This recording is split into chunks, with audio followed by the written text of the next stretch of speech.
Hello, thanks for tuning in. This is a very quick video in the coffee grinder restoration series. Today we've got this probably 1920s DNS grinder, and the thing we're going to look at today is cap nuts. In particular, what we got here is a cap nut without any flats on it. So the first question that I've been asked is this a cap nut?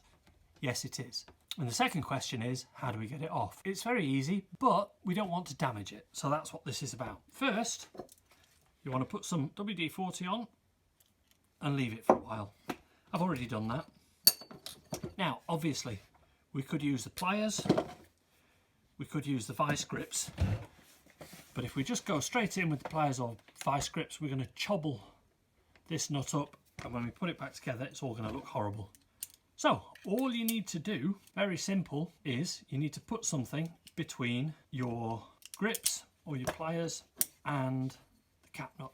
And I use this, which is a piece of 2mm aluminium bent round. If you just make a simple U shape, you'll find it won't work for different sizes of cap nut. So I make it like that, and then it can be bigger, smaller, and all you do, put it on the cap nut,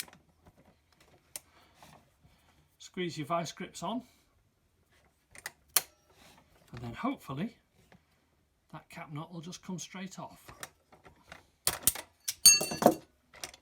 And 9 times out of 10, that's all it'll take. Thank you very much for watching. Feel free to have a look at the links at the end of the video or in the description, and happy grinding.